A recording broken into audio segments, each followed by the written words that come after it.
I first started learning Chinese medicine alongside the Tai Chi and Qigong that I was studying.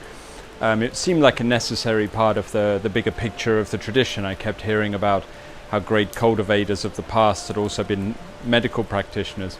And certainly, actually, whenever I was around Asian communities, even in the early days of my training, if you said you did Qigong, Asian communities or people in those communities would often come to you with their sort of health issues or something, which was not something I was used to, but I realized that I was going to need a Chinese medical knowledge.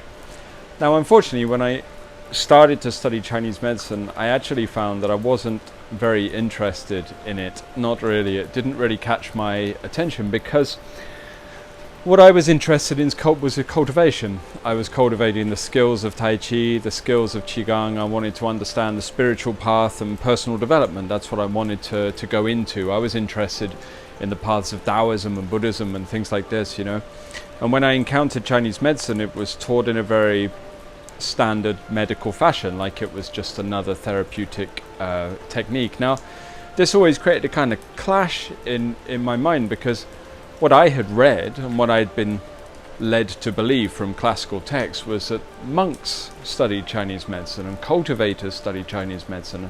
And yet here I was presented with a system that, whilst effective, was still very much about, how to cure a bad back, how to help somebody with tinnitus, how to cure somebody of migraines or something like this.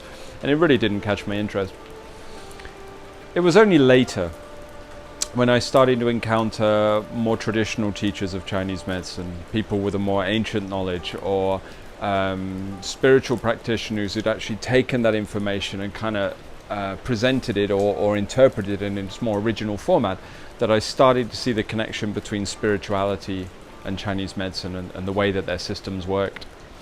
So now, at this stage, I can encounter the kind of deeper meaning behind it, how it is a form of spiritual practice, and also how it's a form of cultivation, a personal cultivation, not only for the patient, who you are trying to lead back to a more centered place, a place that is more in line with the sort of deeper meaning behind their life, but also cultivation for the practitioner as well. Because by studying the nature of imbalance within a patient, or the kind of imbalance that they're studying, how someone is deviated from a place that is free of suffering, this also gives you a kind of insight into the nature of such things for yourself. By using the microcosm of the patient's body to study the nature of dis-ease, that kind of leads you in a roundabout way through to a place within your mind that's a little bit closer to being free of suffering for yourself. Once this kind of connection was made, this bridge was formed, all of a sudden Chinese medicine just exploded open for me. Now, rather than a kind of watered down system that was desperately trying to make itself appealing or validate itself to Western science or something. Now what I was encountering was a system of practice that came from the deep inner cultivation of spiritual practitioners, through the insight that Taoists, Buddhists and other meditators had when they looked inside at the nature of their own astral body, the subtle workings of the energetic system. They could understand how to penetrate through to the center of this system with needles and then access these points in order to change the quality of somebody's health. The system wasn't developed by trial and error. It also wasn't developed by studying, the nature of the skin and the bones or something like this. It was developed through deep personal insight, through an understanding of the subtle workings of the energetic system. Chinese medicine was born, and all of a sudden this system became a beautiful thing to me. So Chinese medicine is comprised of everything from body work, Twain art body work and deep tissue massage and even bone setting, through to acupuncture, which is kind of my specialism. This is what I'm most interested in, the use of needles to insert into the body, which that's only the first stage. The next stage is the conveyance of the practitioner's own qi, their own cultivated energy, through the needle into the patient's body in order to tonify or reduce or warm up or cool the system of the patient. So in this way, with acupuncture, it becomes a form of qigong, a form of qi emission that's being used. Then further aspects of Chinese medicine, there's also herbs, which have a very, very long and very, very profound history of development within Chinese medicine, and then also something called Wei Qi Liao Fa, the emission, or sometimes just called Fa Qi, the ability of emitting energy from the therapist body into the patients. So the way I approach Chinese medicine is not really very scientifically. I understand that. That's not how I am made up, you know, that's not my main interest, but there's enough other Chinese medicine practitioners out there who seem to be desperate to turn Chinese medicine into Western medicine. My take on it is more from the point of view of somebody who is a cultivator, who's a spiritual practitioner, who's a Neigong practitioner.